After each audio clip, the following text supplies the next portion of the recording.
Hi, today you're going to be learning about the body armor. If it's after August 26th, Monday, then the armor is already on the trucks, but it's important for you to watch this video so you know how to wear and care for your body armor. The other segment will be done by Chief Weimer, and he will review the SOG for when to wear the body armor. So no armor is 100% body proof. You don't want to wear this and think that you're invincible from any situation. This is just to protect you from any unforeseen situations if a shooter were to bring the hot zone to us, if you will. It in no way enables us to make any entry into any hot zone or warm zone where there's an active shooter. So right now we have 40 vests that are going to be out on the street. There will be 4 for every fire apparatus, 2 for every ambulance, 1 for the EDO, 1 for the battalion, and 1 for the XO. That means if there's 5 on a fire apparatus or more than 2 on an ambulance, those extra individuals will have to stay on the rig anytime the officer designates that vests need to be worn or anytime that policy designates that vests need to be worn.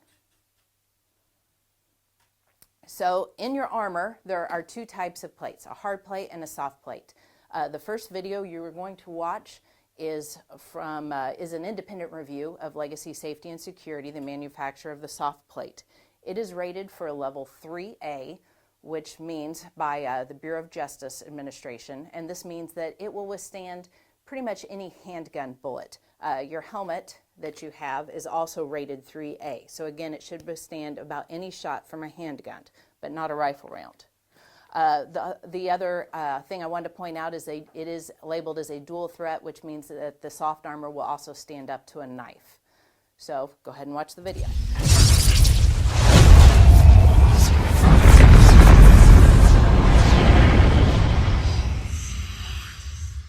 When Legacy Safety and Security asked me to test their body armor, I jumped at the opportunity.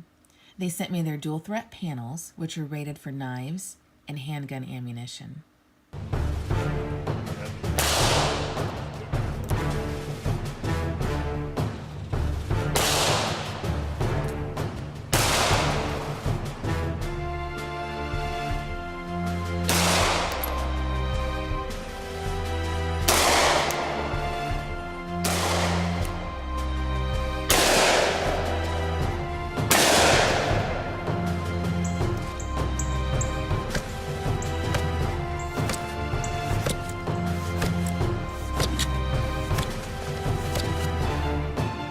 Got some superficial cuts, but I feel it's not even remotely going through. So we did a mix of ammo, 9mm, 38, these are 40s, and this is 357. It's bulging, but it did not penetrate.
the horn. Yep. Legacy's dual threat panels are NIJ compliant. Weighing in at 1¼ pounds, they are some of the lightest and strongest on the market. After shooting it 8 times and stabbing it repeatedly, I am convinced this is fantastic armor. The next plate in your protection is the hard plate. It is from AR 500, and it is a level 3. And what a level 3 means is that it will protect you from most rifle rounds. It also has a lining on it made from Line-X that helps from any spalling or fragmentation of the armor if it is shot. And I'll let you watch the next video to give you some confidence on what a good piece of armor this is.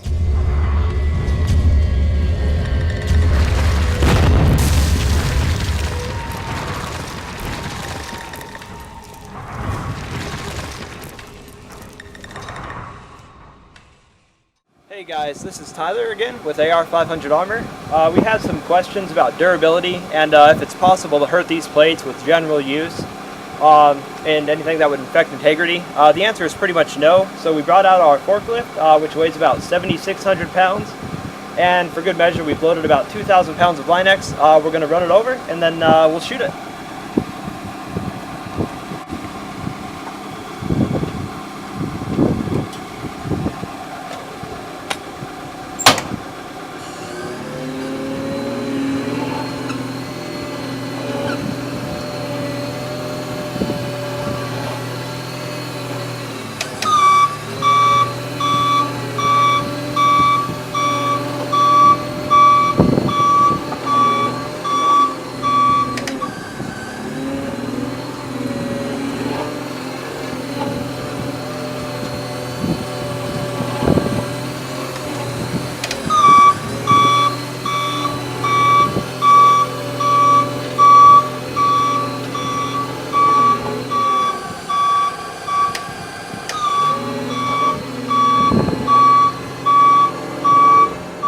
So it's looking pretty good. All we see is a tire tread.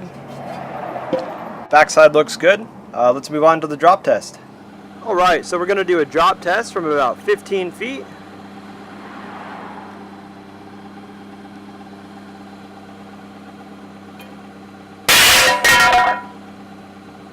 Alright, this is drop test number 2. The reason for the steel backing on the ground here is we're actually more worried about damaging the asphalt than we are our body armor. So here it is.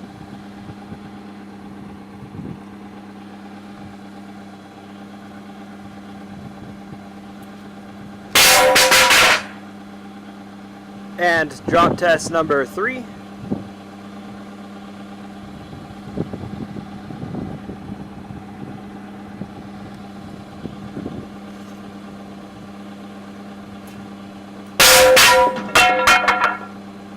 And this is drop test number 4, our last drop test from 15 feet.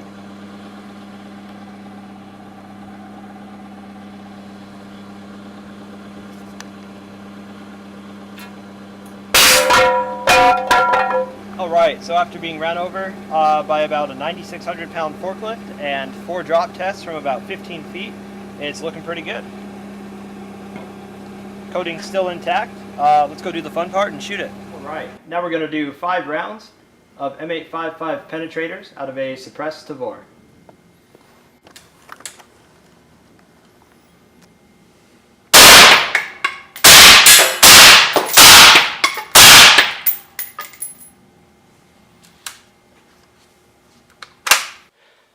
Alright, so 5 rounds of M855 penetrators, no penetration. The sticker did not survive, but the plate's holding up just fine even after the drop test and running it over with a forklift. Full fragmentation containment, no penetration. Ballistic gel's intact. Alright, so now we're going to do 5 more rounds of 308 M80 ball out of an 18-inch Kel-Tec RFB.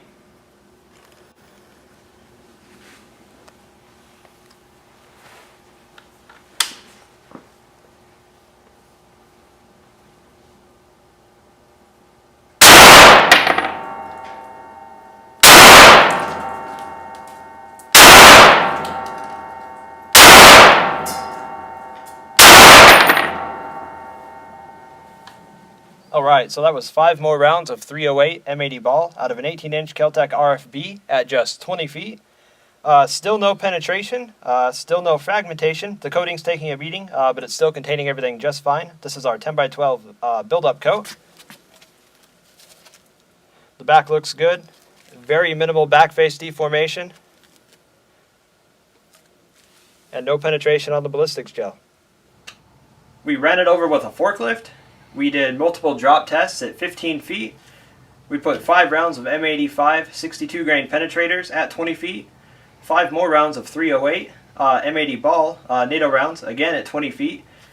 Still no penetration, and our build-up coat is holding up extremely well. One thing we want to note, the chip here is actually from one of the drop tests, so it landed right on the corner. That's to be expected when you drop it from 15 feet. It still maintained its integrity even after the drop test and running it over. You can see the form is still in good shape. And another thing we want to point out that's important, there are a few armor options out there, and we know that.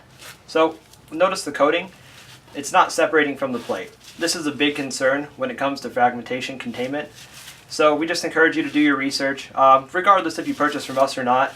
Know what you're getting, understand what you're getting into when you choose armor, and just choose something that's reliable and effective. So again, this performed excellent in our test. Back face deformation was minimal. We measured it in at about 18 to 20 millimeters, which is standard for our armor. And again, that's at 20 feet, so that's really good compared to industry standards. As always, if you have any questions, don't hesitate to let us know, or shoot us an email at support@ar500armor.com.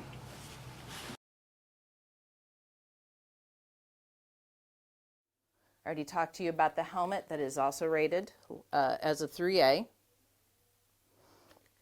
So to take care of the body armor, for one thing, it will be stored in the rig in a bag with the helmet.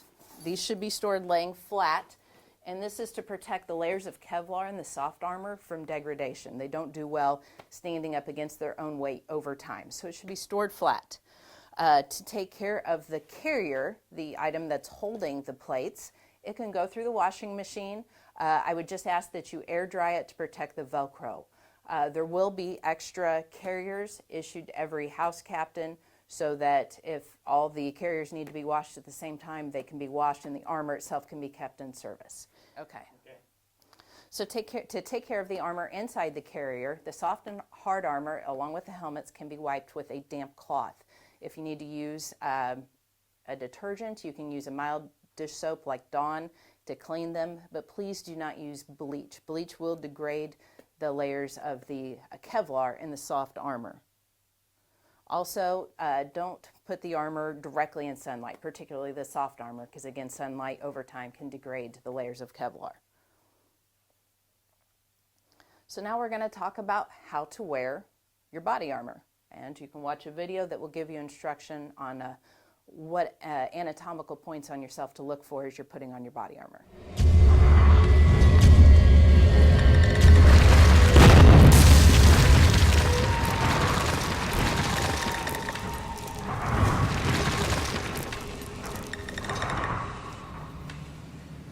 Hey guys, this is Tyler with AR500 Armor. Today we're covering a frequently asked question about how to properly wear your AR500 armor in order to provide maximum protection for your vitals. This also applies to most other hard armor on the market and plate carriers. By design, there's an optimal position for the plate to ride, and that's where you're going to want to have it. To keep it simple, we're referring to maximum coverage being your respiratory diaphragm, your lungs, your heart, your large blood vessels surrounding your heart. For most, our 10x12 plate will provide adequate protection. We also offer 8x10 and 11x14 inch plates for people of all shapes and sizes. It's important to remember that with all armor, the goal is to achieve a balance of mobility versus protection. So you're not going to have a plate protect the bottom of your gut all the way up to the top of your sternum. We're keeping that balance and mobility formula in play with our 10x12 plate. You'll want your lungs covered along with your respiratory diaphragm, your heart's large surrounding blood vessels. The following image is your skeletal structure around your vitals, and you can use your sternum as a point of reference for proper ride height of your plate. If you take your finger and push on your sternum, following it upwards until you reach a soft spot, That's the point of reference you want the top of the plate to align with. Alright, now that we've seen a graphic, we're going to do a quick demonstration with the plate carrier actually on. So again, you're going to follow your sternum up until you reach the soft point just above your sternum. For me, it's about right here, and that's going to be your reference point for the top of your plate to ride within the plate carrier. So you're going to obviously adjust your straps accordingly. A demonstration of what you don't want to do, and a lot of people do, because it's more comfortable, is wear your plate carrier down too low. We're not trying to protect the gut, we're trying to protect the vitals in your upper chest, which we covered in the diagram. So keep your straps adjusted, find your reference point, and keep your plate carrier adjusted properly. As always, if you have any questions, don't hesitate to let us know. Okay, so now we're going to open up the vest and take a look at what is inside. So as you can see in the middle of the vest, there's opening in the back and an opening in the front. Go ahead and undo the opening in the front. If you don't have the armor in front of you, now's a good time to pause this presentation and go get it. And pull out the plates inside so you can look at what you have. This is a soft plate, again from Safety and Security. It is rated for 3A, a dual threat. It shows on the back of it, it shows a wear face. That where it says wear face goes against your body. It's loaded in first. The second plate is the hard plate from AR-500. It says body side. Body side, and as you can also tell by the curve of it, goes against the body. You want them stacked in the carrier so that the soft side is what is up against your body. The reason for this is you don't need the soft necessarily for bullet protection since you have the hard plate. It's going to take care of any handgun and most rifle rounds that you could potentially be shot with. What you need the soft plate for is for energy dispersion. That way, if in the unfortunate incident that you are shot with a rifle round, that energy will be dispersed a little more and hopefully not go through your body and result in broken bones, like a broken rib cage. So in loading those back in, again, make sure the soft plate will be up against your body. They slide in.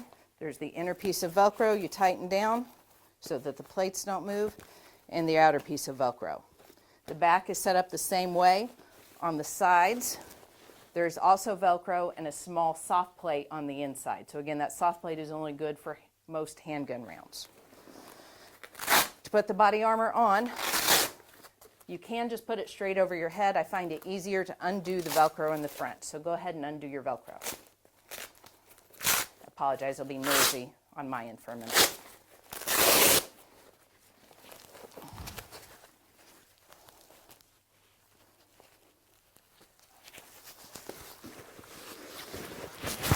So you notice on the vest there are side straps.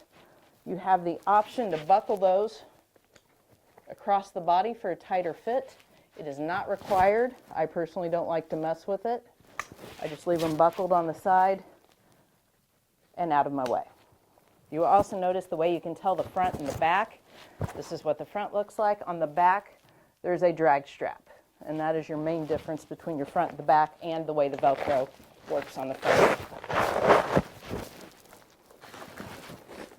These are labeled as one size fits most, so to get it tight around your body, just simply put the Velcro on so that it's tight and not sliding. And then as you saw in the video, they talked about feeling your sternal notch. What you want your sternal notch isn't the top of the carrier, it's the top of the plate, which the plate is here, the carrier is here.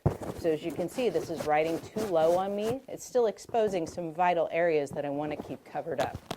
So to adjust that, you want to do the shoulder straps and lift it up. Not only do you want to lift it up in the front, but you want to lift it up in the back because you want to cover the exact same vital areas in the back as well as the front as much as you possibly can. If you have bigger traps, this is a little more difficult to do, but you want to make that adjustment on both sides. You need to check this every morning Firefighters, just like you check your air packs to make sure your straps are adjusted the way you need them. You need to make sure that your armor is adjusted the way you need it so you can get it on quickly. The other item that you have is your helmet. These are, again, they're size medium large. If you have issues with fit, please email me immediately. There's a ratchet in the back. Put it on, you can tighten the ratchet down. And it hooks similar to the way your fire helmets do.